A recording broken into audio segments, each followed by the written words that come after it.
8장 14절로 17절 말씀,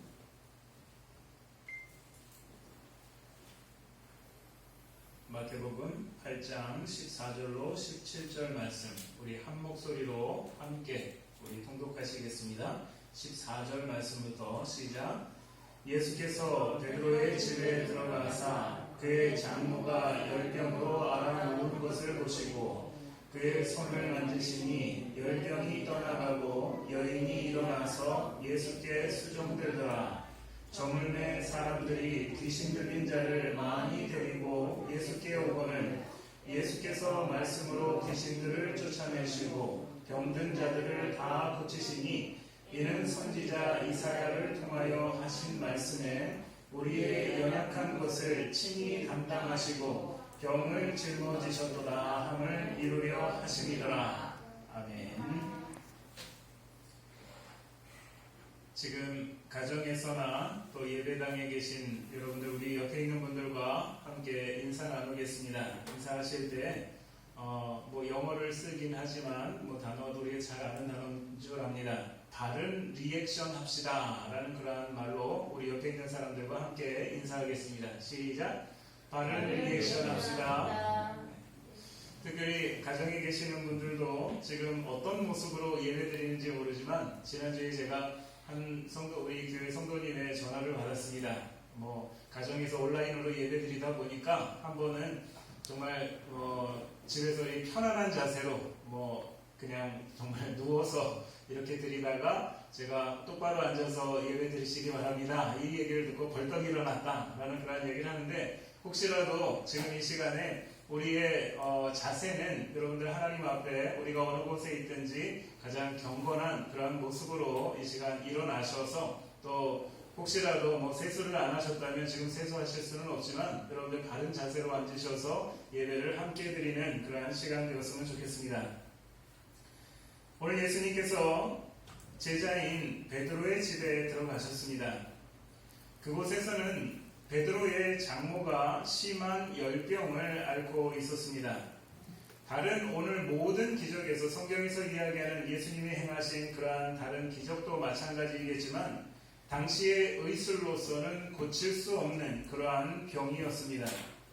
그렇기 때문에 오늘 이 베드로의 장모의 열병은 반드시 예수님이 오셔서 고쳐주셔야지만 일어날 수 있는, 고침받을 수 있는 그러한 병이었던 것입니다. 예수님께서 베드로의 장모의 손을 만지자 열병이 떠나가고 베드로의 장모가 예수님에게 수종들었다라고 그렇게 이야기합니다. 그리고 그날 저녁에 오늘 이 베드로의 장모를 고쳐준 그날, 바로 그날 저녁에 많은 병자들과 또 귀신 들렸던 그러한 사람들을 예수님 앞으로 데리고 왔을 때에 예수님은 그들을 다 모두 고쳐주셨다라고 하는 그러한 이야기가 오늘 이 본문 이야기입니다.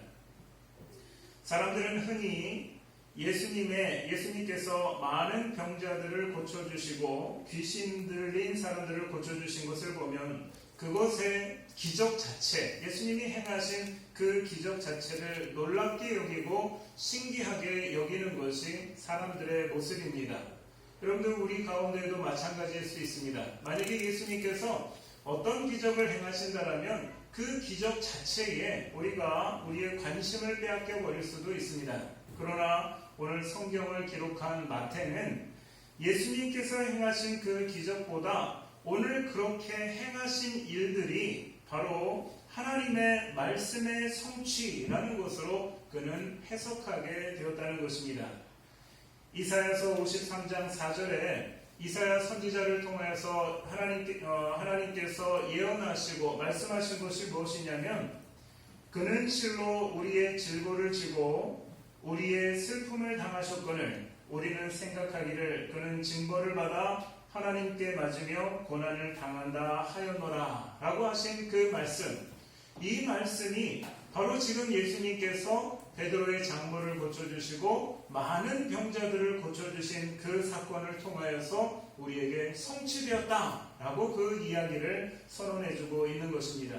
그것이 오늘 17절 말씀에 마태가 이 이사야 3장 4절의 말씀을 다시 한번 해석하면서 이렇게 주시는 말씀이 무엇이냐면 우리의 연약한 것을 친히 담당하시고 병을 짊어지셨도다 라고 그렇게 우리에게 말해주고 있습니다. 마태는 예수님이 행하신 여러 가지 기적에 취한, 많은 기적에 취한 다른 사람들보다 예수님에게 집중하고 있는 그러한 모습입니다. 오늘 저와 여러분들 우리도 마찬가지로 하나님이 오늘 저와 여러분들에게 많은 여러 가지 다양한 그러한 은혜를 우리에게 주실 수 있습니다. 또 주십니다. 그런데 우리가 이 하나님께서 우리에게 주시는 은혜에 취하는 자들이 아니라 그 은혜를 주시는 하나님에게 집중할 수 있는 저와 여러분들이 되어야 할 것입니다. 여러분들 고물상에 가보셨습니까? 고물상에? 우리 주변에도 많이 있습니다. 그런데 이 고물상에 가보면 많은 고물들이 있습니다. 그냥 이 밖에 이 야적되어져 있는 그런 고물들도 있고 여러분들 많은 그런 고물들이 있는데 고물이라고 하는 그런 정의가 여러분들 뭘까요? 물론 언어적인 그런 정의가 아니라 제가 그냥 생각한 그 제 나름대로의 정의는 이렇습니다. 고물은 상품과 쓰레기의 중간 상태, 이것이 고물이다 라고 그렇게 얘기할 수 있겠습니다. 상품과 쓰레기의 중간 상태. 잘 손질해 놓으면 쓸 수 있는 쓸만한 상품이 되지만 여러분들이 이 고물을 방치하면 오랫동안 그냥 방치하면 이것은 그냥 쓰레기밖에 되지 않는 것이 고물입니다. 고물상에 가면 수많은 고물들이 쌓여 있는데 만약에 혹시 여러분들이 그 고물상에서 내가 이것은 필요한 물건이다 라고 해가지고 그 물건을 집어들었습니다. 그러면 여러분들 그 고물상 주인에게 무엇을 물어보시고 싶으십니까? 여러분들이 어떤 필요한 물건이 있어서 그 고물상에서 어떤 물건을 발견했는데 이것을 내가 돈 주고 사와야 하는데 그 고물상 주인에게 여러분들 무엇을 묻고 싶으십니까? 이거 작동됩니까? 라고 그렇게 물어보고 싶지 않으세요? 내가 지금 필요한 물건이지만 작동이 안 되면 내가 이 돈 주고 사갈 필요가 없는 것이기 때문에 고물상의 물건은 우리가 반드시 이것이 작동이 되느냐라는 것을 확인합니다. 그런데 여러분들 고물상이 아니라 새 제품을 파는 백화점이나 아니면 다른 어떤 전자 제품 파는 그러한 가게나 아니면 심지어 중고용품을 파는 그런 가게 가서 여러분들 그렇게 묻습니까? 새 물건을 사면서 아직 박스가 안 뜯은 것들이 사면서 여러분들 그 주인에게 이거 작동합니까? 라고 그렇게 묻지는 우리가 않습니다. 왜냐하면 그곳에서는 이 새 물건과 심지어 중고 물건을 판다 할지라도 이것은 당연히 작동하는 것을 전제로 하고 있기 때문입니다. 그러나 고물은 아예 작동하지 않거나 바르게 작동하지 않는 것, 이런 것이 섞여 있는 것이 고물입니다. 지금 당장은 작동하지 않지만 기술자가 손을 보면 올바르게 작동하여 쓸 수 있는 물건이 되는 것, 이것이 바로 고물이라는 것입니다. 그런데 사랑하는 성도 여러분, 오늘 우리 모두 사람인 우리 모두는 마치 이 고물과 같습니다. 아예 반응하지 못하고 아예 작동하지 못하든지 아니면 잘못 반응하는, 잘못 작동하는 그러한 고물과도 같은 것이 오늘 우리의 모습이라는 것입니다. 오늘 예수님께서 오늘 이 본문에서 예수께서 베드로의 집에 들어가사 그 장모가 열병으로 앓아누운 것을 보시고 라고 그렇게 말합니다. 베드로의 장모가 열병이라고 하는 이 병을 통하여서 마치 고물상에 고물이 되어진 것처럼 바르게 작동하지 못하거나 아니면 아예 작동하지 못하는 그러한 상태가 되었다, 그러한 모습이 되었다라는 것이 오늘 이 장모의 모습입니다. 뿐만 아니라 그 저녁에 찾아왔던 많은 사람들, 귀신 들렸던 사람들, 아니면은 여러분들 병들었던 그러한 많은 사람들의 그러한 모습이 마치 고물과 같은 그러한 사람들의 모습이라는 것입니다. 그런데 예수님께서 이 고물과 같은 사람들을 그냥 버려두신 것이 아니라 그들을 예수님이 고쳐주셨다라는 것을 우리에게 말해주고 있습니다. 여러분들 우리가 조금 더 이 말씀을 확장해 나아간다면 오늘 우리도 마찬가지로 여러분들 우리가 고물이다 라고 그렇게 말하지 않았습니까? 영적인 의미에서 이야기한다면 오늘 우리가 육체적인 어떤 병을 가지고 있지 않는다 할지라도 우리의 삶에 어떤 불편한 것이 우리가 없다 할지라도 여러분들 영적으로 우리는 모두 다 고물이 된 그러한 사람들이라는 것입니다.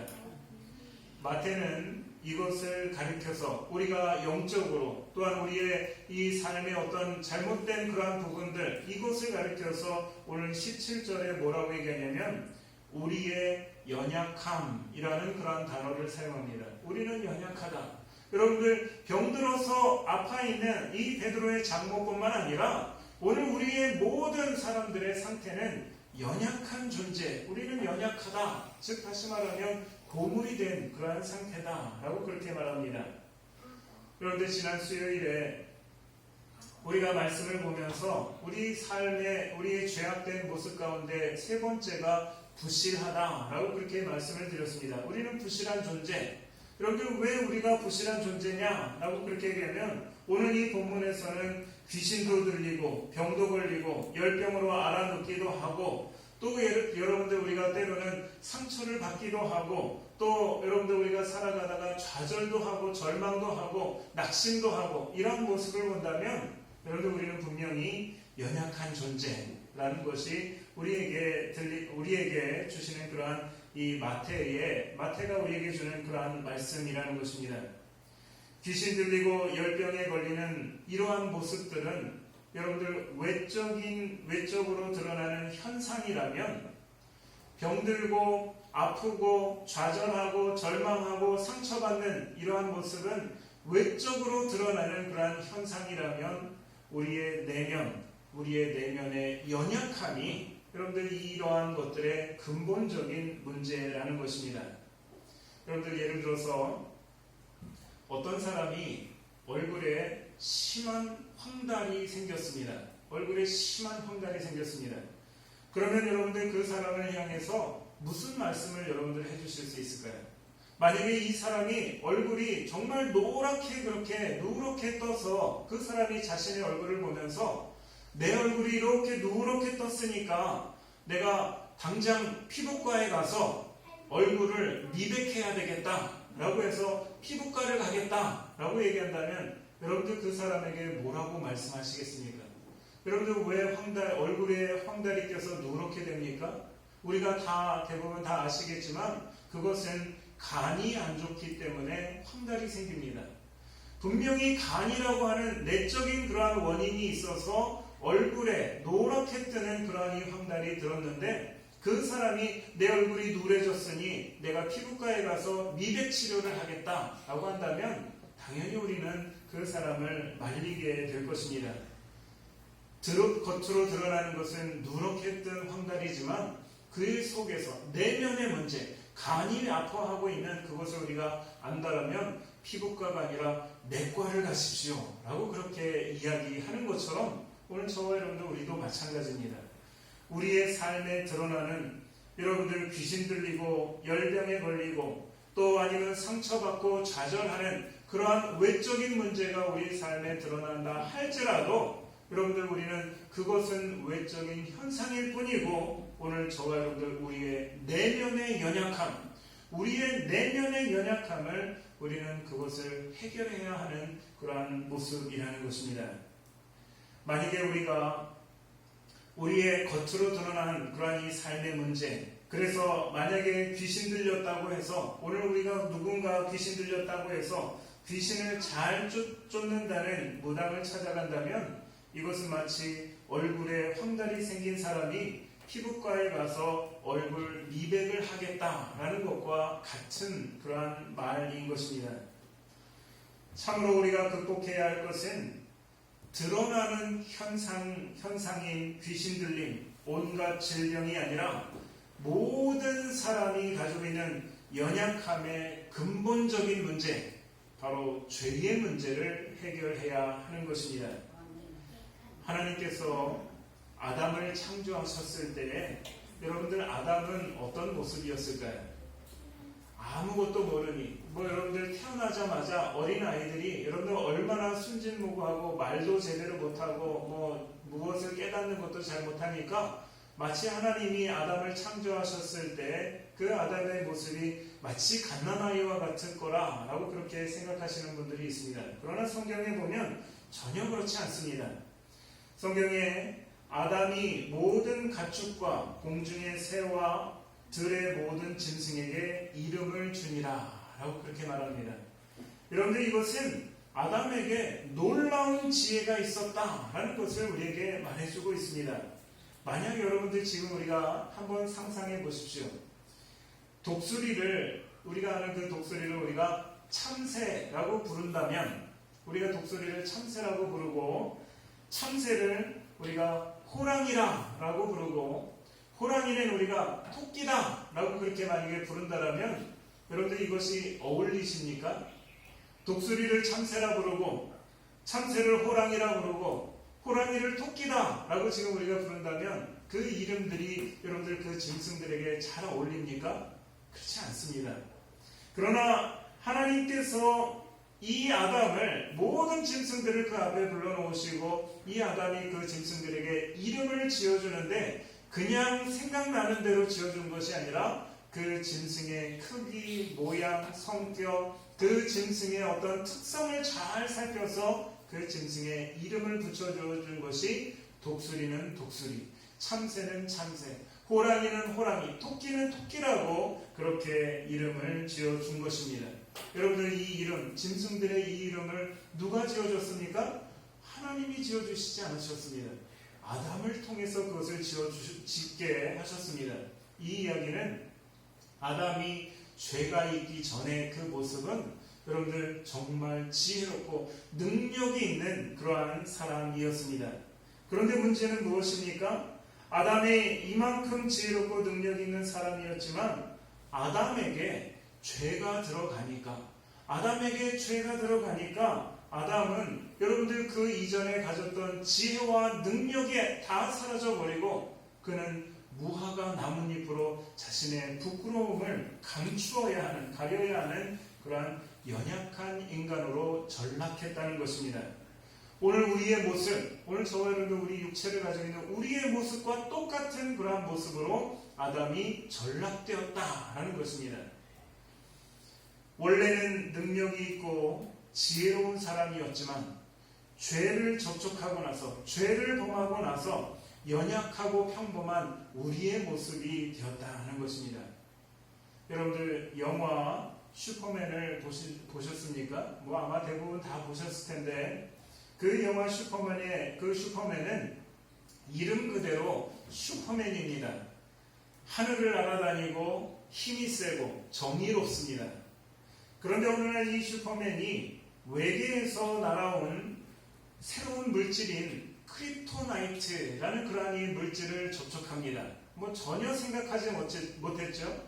외계에서 어떤 물질이 왔는데 그 물질이 크립토나이트라고 하는데 그 물질을 접촉하고 나서 이 슈퍼맨은 그냥 보통 남자와 똑같은 평범한 인간이 되어집니다. 더 이상 날지도 못하고 더 이상 힘도 없고 정의로운 마음은 있지만 그 정의를 수호할 수 있는 그런 능력은 없는 평범한 그런 한 명의 남자가 되어져 버리고 맙니다. 모든 능력을 잃어버린 것입니다. 마치 아담이 놀랍도록 지혜로웠는데 죄를 접촉하고 나서 자기 몸 하나 가리기 힘든 그러한 연약한 존재가 되어진 것처럼 여러분들 슈퍼맨도 크립토나이트라는 것을 접촉하고 나서는 그냥 보통의 평범한 그러한 남자가 되어버리고 맙니다. 아담도 에덴 동산에서 죄를 지음으로 그 모든 지혜와 용기는 사라지고 우리와 똑같은 그러한 연약한 존재가 되었습니다. 여러분들 그렇다면 오늘 우리가 죄악 가운데에서 살아가고 우리가 죄악 가운데 태어나서 죄악 가운데 우리가 지금 살아가고 있는데 그렇다면 오늘 저와 여러분들 우리의 본연의 모습은 그러면 어떤 모습이겠느냐? 여러분들 생각해 보셨습니까? 오늘 우리의 본연의 모습, 나는 연약한 가운데 죄 가운데 태어나서 죄를 범하고 지금 살아가니까 늘 그렇게 연약한 그런 모습인데 여러분들 우리의 본연의 모습은 어떤 것이냐? 여러분들 지금 우리는 코로나19에 벌벌 떨어야 하는데 그러한 존재로 하나님이 우리를 만들어 주셨겠느냐 하는 것입니다. 여러분들 그런데 그것은 분명히 아니라는 것입니다. 지금 우리는 죄로 인해서 마치 고물상에 덩그러니 자리를 차지하고 있는 고물과도 같은 연약한 존재가 되었습니다. 무기력하고 무능하고 부실한 연약한 존재. 슈퍼맨이 크립토나이트와 접촉한 이후에 평범한 인간이 된 것과 같이 아담이 에덴 동산에서 죄와 접촉한 이후에 자기 몸 하나 가리기 힘든 그런 평범한 사람이 된 것과 같이 오늘 우리의 모습이 그러합니다. 영화에서 슈퍼맨은 다시 그의 힘을 회복하는 것은 슈퍼맨이 어렸을 때, 갓난아이일 때 자기의 고향에서부터 함께 온 그 수정 덩어리, 여러분들 이 수정 덩어리가 영화에 나오는데 그 수정 덩어리 속으로 들어갔을 때 그는 이전의 힘, 그가 힘을 잃기 이전에 그 힘을 다시 회복했을 뿐만 아니라 그거보다 더 놀라운 힘을 얻게 되는 것이 슈퍼맨 영화입니다. 마찬가지로 고물상의 고물과 같이 고장난 우리도 그냥 내버려두면 쓰레기가 될 것이고 우리를 고쳐줄 수정을 찾아서 만난다면 베드로의 장모도 그의 연약함으로 열병에 누워 있었지만 그가 예수님을 통해서 새롭게 일어날 수 있는 그러한 사람인 것처럼 오늘 저와 여러분 우리도 마찬가지입니다. 우리도 마치 고물상의 고물처럼 그냥 내버려두면 여러분들 고물로서 쓰레기가 될 수 있는 그런 존재지만 오늘 슈퍼맨이 크립토나이트를 접촉해서 그가 그냥 평범한 사람으로 살 수 있지만 여러분들 고향에서 왔던 그 수정을 만남으로 다시 슈퍼맨으로 회복되었던 것처럼 오늘 저와 여러분들 우리도 반드시 접촉하고 만나야 할 것이 있는데 그것이 바로 예수님의 만져주심을 우리가 만나야 한다는 것입니다. 우리도 우리를 본연의 모습으로 회복시켜 주시는 예수님이 오늘 우리 가운데 계십니다. 그런데 감사하게 베드로의 장모가 예수님을 찾아간 것이 아니라 예수님이 그를 찾아오셨습니다. 예수님은 하늘 보좌를 버리시고 이 땅에 고장난 고물들을 만나기 위해서 이 땅에 찾아와 주셨습니다. 그러므로 누구든지 고장난 고물이라 할지라도 주님이 만져주심으로 새로운 피조물이 되어지는 것입니다. 보통의 인간이 아닌 오늘 여러분들 우리는 그냥 보통의 인간, 우리는 이러한 모습으로 우리는 생각하고 있지만 하나님께서 태초에 우리를 작정하신 그 모습은 지금 우리의 이러한 연약한 그러한 모습이 아니라 마치 아담처럼 지혜 있고 능력 있는 그러한 존재요. 여러분들 영화에서 슈퍼맨처럼 우리는 능력 있고 힘 있는 그러한 존재의 모습이라는 것을 여러분들 기억하시기 바랍니다. 그렇기 때문에 사도 바울은 고린도후서 5장 17절에 이렇게 우리에게 말합니다. 그런즉 누구든지 그리스도 안에 있으면 새로운 피조물이라 이전 것은 지나갔으니 보라 새 것이 되었도다 라고 우리에게 말합니다. 오늘 본문에서 베드로의 장모가 예수님의 만져주심으로 새로운 피조물이 되었습니다. 여러분들 뿐만 아니라 그 저녁에 찾아온 많은 병들린 병자들과 귀신 들렸던 그러한 사람들도 예수님께서 만져주심으로 말미암아 그들은 새로운 피조물이 되었습니다. 오늘 우리도 마치 고물상의 고물과 같은 존재이지만 예수님께서 오늘 저와 여러분에게 손을 대셔서 만지실 때 비로소 우리는 새로운 피조물로 거듭날 수 있는 것입니다. 여러분들 왜 그럴까요? 왜 이 세상에 다른 사람이나 아니면 다른 것이 접촉했을 때 우리가 새로운 피조물이 되는 것이 아니라 왜 오직 예수님께서 우리를 접촉할 때 우리가 새로운 피조물이 될 수 있습니까? 그것은 바로 예수님께서 하나님과 함께 이 세상을 창조하셨고 예수님께서 하나님과 함께 아담과 하와를 창조하실 때 창조하신 하나님이시기 때문입니다. 여러분들 우리가 요한복음 1장 1절 잘 알지 않습니까? 태초에 말씀이 계십니다. 이 말씀이 하나님과 함께 계셨으니 이 말씀은 곧 하나님이시라.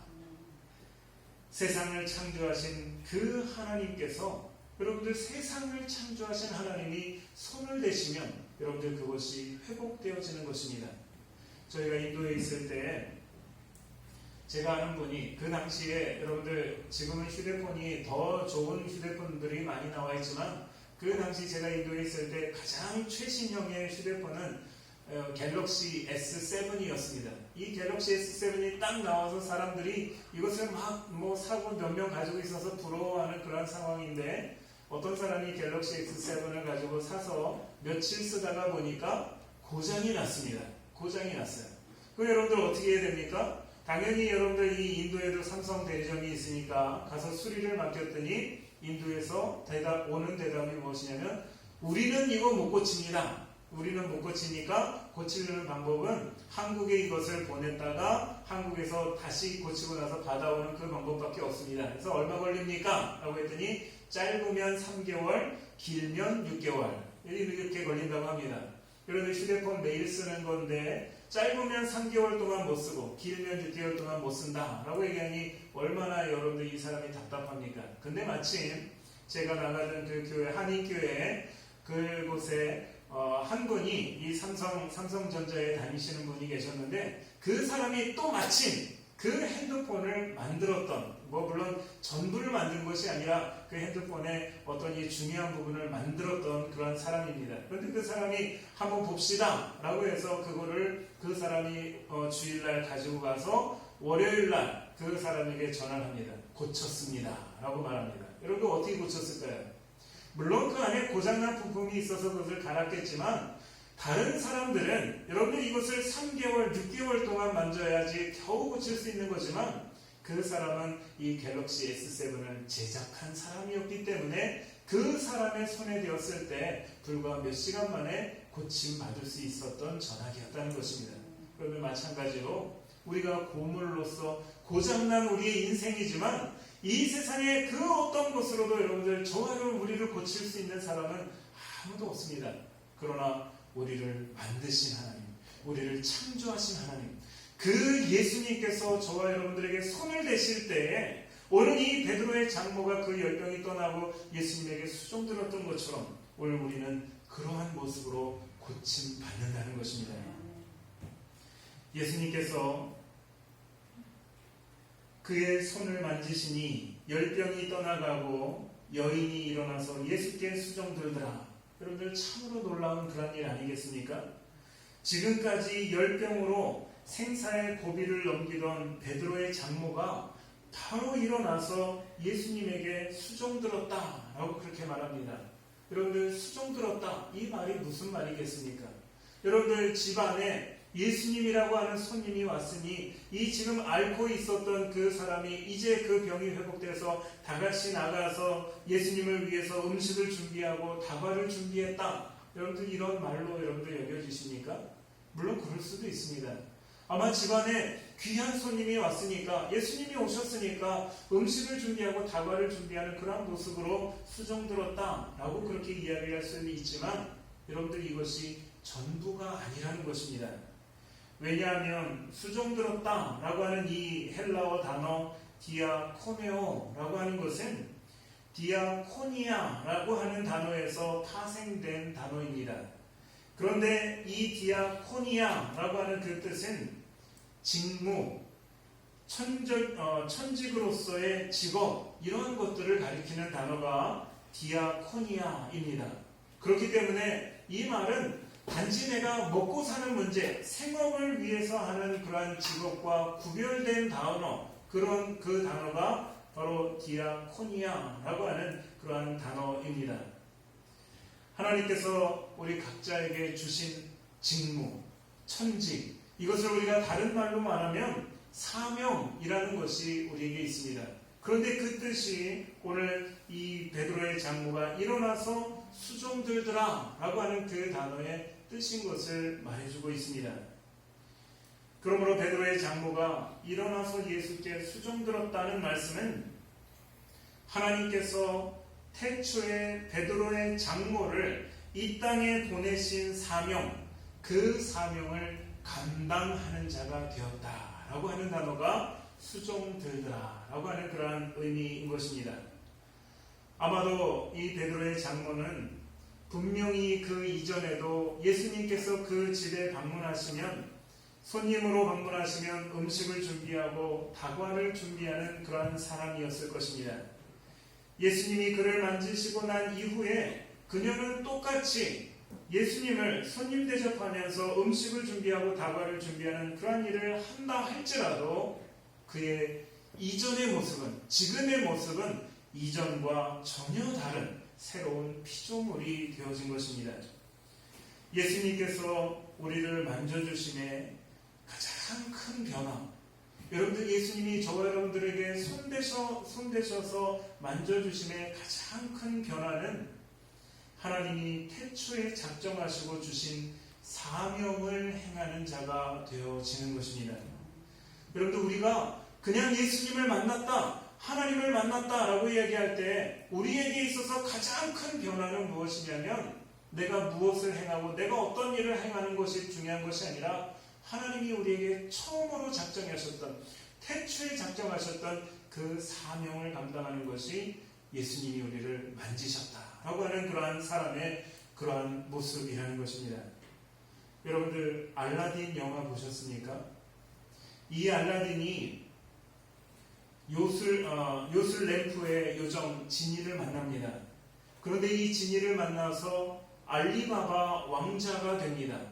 그런데 여러분들 이 알라딘은 처음부터 거지였고 그냥 알라딘인데, 이 지니를 만나서 알리바바 왕자가 되는 것이 여러분들 이 영화의 주제가 아니라 알라딘이 되는 것, 알라딘이 왕자가 되는 것이 아니라 알라딘은 알라딘 되는 것이 여러분들 이 영화의 주제입니다. 이것이 가장 큰 변화입니다. 알라딘이 알라딘 되는 것. 예수님께서 우리를 만져주심의 가장 큰 변화는 내가 이것도 하고 저것도 하는 그런 것이 아니라 내가 나 되어지는 것. 이것이 가장 큰 변화입니다. 아빠가 아빠 되는 것, 남편이 남편 되는 것, 선생이 선생 되는 것, 목사가 목사 되는 것, 장로가 장로 되는 것, 집사가 집사 되는 것. 이것이 예수님이 우리를 만져주셨을 때 가장 큰 변화, 이것이 내가 나 되는 그런 변화입니다. 예수님께서 오늘 저와 여러분을 만져주셨다고 해서 아빠가 엄마 되지 않습니다. 남편이 아내 되지 않습니다. 선생이 학생 되지 않습니다. 집사가 장로 되는 것을 말하는 것이 아닙니다. 베드로의 장모가 베드로의 장모 되는 것을 오늘 예수님께서 그를 손대셔서 만지셔서 그가 예수께 수종들더라 라고 하는 그러한 모습이라는 것입니다. 19세기 미국의 사상가 랄프 waldo 에머슨이라는 사람이 있습니다. 그런데 이 사람이 참 놀라운 그런 글을 쓴 것이 있는데, 자립이라고 하는 그런 글을 썼습니다. 자립. 그 자립이라고 하는 그 글의 긴 글은 아니지만 한 50페이지 정도 되는 그러한 분량의 그러한 이 글을 썼는데, 이 자립이라고 하는 그 글의 처음 시작을 이렇게 합니다. 그대를 그대 밖에서 찾지 말라. 그대를 그대 밖에서 찾지 말라 라고 그렇게 말합니다. 우리 모두의 존재 가치는 우리 밖에 있지 않습니다. 우리는 이미 모든 것을 가지고 있다 라고 그 책에서 우리는 그렇게 이야기합니다. 여러분들이 가지고 있는 여러분들의 그 가치를 여러분들 밖에서 찾지 마십시오.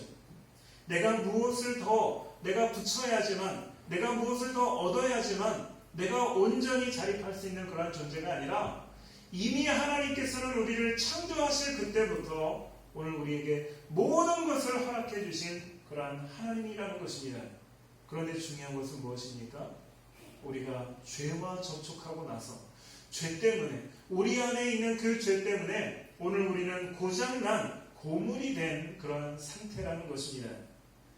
우리를 만드신 주님께서 오늘 저와 여러분을 만지심으로만 내가 나 될 수 있는 것, 하나님이 창조하신 그 본연의 모습이 될 수 있는 것, 그래서 주님이 우리를 만지시고 고장난 고물이 새로운 피조물 되어서 내가 나 되어서 하나님 앞에, 우리 주님 앞에 반응하는, 리액션하는 것, 이것이 곧 예수님에게 수종들더라 라고 하는 말씀입니다. 내가 나 된 사람이 비로소 예수님에게 수종들 수 있습니다. 내가 나 된 사람이 비로소 예수님을 섬길 수 있습니다. 내가 나 된 사람만이 비로소 남을, 이웃을 섬길 수 있습니다. 여러분들 누가복음뿐만 아니라 성경에 여러분들 많은 사람들의 그러한 예가 있습니다. 그러나 누가복음 10장에 그러한 사람의 예가 있습니다. 마르다와 마리아 이야기가 나오는데, 우리가 잘 아는 것처럼 예수님께서 마르다와 마리아 집에 방문하셨을 때 마르다는 예수님을 접대하는 일에 분주합니다. 그러나 마리아는 예수님 앞에 나와서 말씀을 듣는 것을 보면서 마르다가 여러분들 불평합니다. 예수님을 찾아가서 불평합니다. 그러면서 하는 이야기가, 주여, 내 동생이 나 혼자 일하게 두는 것을 생각하지 아니하시나이까? 그를 명하사 나를 도와주라 하소서. 마르다가 되지 못하니까, 옆에 있는 동생 마리아와 비교하게 되고, 그 마리아를 정죄하게 되고, 심지어는 예수님을 향해서 예수님에게 대해서 불평을 쏟아놓는 것이 여러분들 마르다의 모습 아닙니까? 마르다가 되지 못하니까 비교하고 정죄하고 불평하는 그런 모습이 여러분들 누가복음 10장에 나옵니다. 예수님께서 그 마르다에게 손을 대십니다. 여러분들 이 누가복음 10장에는 손대었다 이런 이야기는 하지 않지만, 여러분들 거기서 예수님이 하시는 말씀이, 마르다야 마르다야, 내가 많은 일로 염려하고 근심하나 몇 가지만 하든지 혹은 한 가지만이라도 족하니라. 마리아는 이 좋은 편을 택하였으니 빼앗기지 아니하리라 라고 말씀하셨습니다. 여러분들 만약에 여러분들이 그러한 불평을 가지고 여러분들 왜 나만 지금 일하고 있습니까? 라고 그렇게 얘기하는데 예수님께서 아이 그래 너 수고한다 이렇게 얘기하는 것이 아니라, 여러분들 이런 이야기를 예수님이 하신다면 여러분들 어떻게 하시겠어요? 만약에 저 같으면 분이 더 날 것 같아요. 화가 더 날 것 같습니다. 예수님의 이야기를 들으면서 나 이제 안 해! 그 준비하던 상을 확 뒤집어 엎으면서 나 이제 몰라! 그러고 확 나갔을 수도 있습니다. 이게 우리의 모습일 수 있어요. 그런가 여러분들 누가복음 10장은 더 이상 마르다가 무엇을 했다라고 말하지 않습니다. 상을 뒤엎었다 말하지 않습니다. 여러분들 무슨 말일까요? 예수님께서 그에게 손대셨을 때에, 이 말씀을 통해서 손대셨을 때 마르다가 마르다로서 회복되었음을 우리에게 말하는 것 아니겠습니까? 여러분들 우리가 그 모습을 우리가 찾아볼 수 있습니다. 요한복음 12장에 마르다가 또다시 등장을 하는데 정말 놀랍게 변화되어진 마르다의 모습을 볼 수가 있습니다. 여러분들 요한복음 12장은 이제 예수님께서 마지막으로 예루살렘에 올라가시면서, 이제 예루살렘에 올라가시기 바로 직전 이 마르다와 마리아 집에 가셔서 마지막으로 그들을 만나는 그런 시간입니다. 불과 이제 예수님은 일주일 후면 십자가에 달려 돌아가시는 그런 때입니다. 그런데 요한복음 12장 2절에 뭐라고 얘기하냐면, 거기서 예수를 위하여 잔치할세 마르다는 일을 하고 나사로는 예수와 함께 앉은 자 중에 있더라 라고 말합니다. 여러분들 그러면 마리아는 무엇을 했을까요? 마르다는 일을 했고 여전히 일을 했습니다. 똑같이 이 누가복음 10장에서처럼 지금 이 요한복음 12장에서도 똑같이 마르다는 일을 합니다. 그럼 여러분들 지금 예수님께서 그렇게 꾸중하셨다면 여러분들 마리아는 이제 좀 이 누나를, 언니를 도와서 일을 해야 되지 않겠습니까? 그런데 여러분들 마리아는 무엇을 했을까요? 여전히 자기가 하고 싶은 거 합니다. 뭘 했을까요? 옥합을 가져다가 그것을 깨트려서 예수님의 발에다 꽂는 그러한 일을 합니다. 여러분들 지금 나사로는 무엇합니까? 예수님 옆에 그냥 앉아 있습니다. 그런데 마르다는 무엇을 했을까요? 예전처럼 예수님이 그의 집에 오셨을 때, 누가복음 10장에서 그의 집에 오셨을 때랑 똑같이 예수님을 위해서 접대하고, 특별히 오늘 이 본문에서는 여러분들 요한복음 12장에서는 잔치를 했다. 더 큰 준비를 여러분들 하는데 한마디도 불평하지 않습니다. 한마디도 불평하지 않습니다. 여러분들 자기에게 주어진 마르다가 되어진 그 모습을 오늘 우리에게 보여주고 있지 않습니까? 마르다는 누가복음 10장에서도 일하는 사람이요, 요한복음 12장에서도 일하는 사람인데, 요한복음의 12장에서 이야기하는 그 마르다는 누가복음 10장에서 이야기하는 그 마르다와 전혀 다른 사람이 되었습니다. 어떤 사람입니까? 새로운 피조물이 되었다는 것입니다. 이전에도 똑같이 일을 했고 지금도 일을 하지만 예수님께서 손을 대셨기 때문에 더 이상 이제 누구를 비교하고 불평하고 원망하는 그렇게 일하는 사람이 아니라 이제 자기에게 주어진 그 사명을 가지고 일하는 사람이 마르다가 되었다는 것입니다. 여러분들, 이것이 오늘 본문에서 이야기하는 이 베드로의 장모가 열병에서 일어나 예수께 수종들더라 라고 하는 그러한 말씀입니다. 말씀을 맺습니다. 고물은 그대로 두면 쓰레기가 되어버리고 맙니다. 그러나 창조자이신 예수님이 손을 대면 고물은 보물이 되는 것입니다. 우리 모두는 고물입니다. 여러분들, 고물이심을 인정하시기 바랍니다. 내가 왜 고물이야가 아니라 여러분들, 우리는 고물로 태어나서 지금까지 우리는 고물로 살아왔습니다. 그런데 이것을 인정하시고 우리가 이 고물에서 보물이 될 수 있는 것은 내가 수고하고 노력한다고 되어지는 것이 아니라 오늘 예수님께서, 우리의 창조자 되신 예수님께서, 오늘 우리가 죄악 가운데서 태어나서 힘없고 무력한 그러한 존재지만 예수님이 오늘 저와 여러분들에게 손을 대실 때 우리는 더 이상 고물이 아니라 보물이 되는 것임을 여러분들 기억하시면서 예수님의 만져주심을 여러분들 사모하시기를 바랍니다. 뿐만 아니라 예수님은 오늘 우리를 만져주시기 위해서 하늘보좌를 버리시고 이 땅에 오셨습니다. 그리고 우리의 연약한 것을 친히 담당하셨습니다. 주님을 멀찍이서 바라보면서 예수님 앞에 예수님이 주시는 그런 말씀만 듣는 것이 아니라 예수님이 손이 닿을 수 있는 그 앞으로 나오시기를 주님의 이름으로 축원합니다. 예수님 멀리서 예수님의 말씀을 100m 멀리서 들어도 그 말씀에 감동받을 수 있고 은혜 받을 수 있습니다. 그러나 예수님이 손댈 수 있는 그 앞으로 나오는 자만이, 그 고물만이 보물로서 변화되어지는 것입니다. 그러할 때 내가 이전에 어떤 일을 했든지 내가 나의 그 모습으로 살아가는 것이 아니라 내가 정말 예수님을 만남으로, 예수님이 나를 고쳐주심으로써 새로운 피조물로서 우리 주님께 수종드는 저와 여러분들 되어지기를 주님의 이름으로 축원합니다.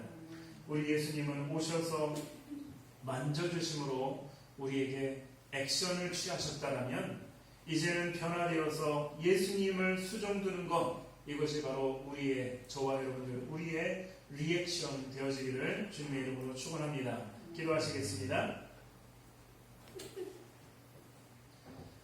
사랑의 하나님 아버지, 참 감사합니다. 우리는 태어날 때부터 죄 가운데 태어났고 또 죄로 우리가 살아가고 늘 우리가 매일같이 죄 중에 우리가 살아가는 그러한 존재들입니다. 그러한 우리의 모습은 마치 고물과 같은 그러한 존재입니다. 그래서 아무도 손대지 않고 고치지 않으면 우리는 쓰레기밖에 될 수 없는 그러한 존재이지만 오늘 예수님께서 이 땅에 친히 오셔서, 창조자이신 하나님이신 예수님이 오셔서 우리에게 손대시고 우리를 고쳐주셔서 고물이 아닌 보물로 우리를 만들어주시니 감사합니다. 아버지 하나님, 이제는 우리가 주님 안에서 내가 나의 삶을 살아가는 것이 아니라 하나님이 나에게 주셨던, 태초에 주셨던 그 사명, 그 본연의 모습을 회복하며 우리 주님에게 수종들 수 있는 우리 모두가 되어지도록 인도하여 주시옵소서. 모든 말씀 우리 주 예수 그리스도의 이름으로 간절히 기도하옵나이다. 아멘.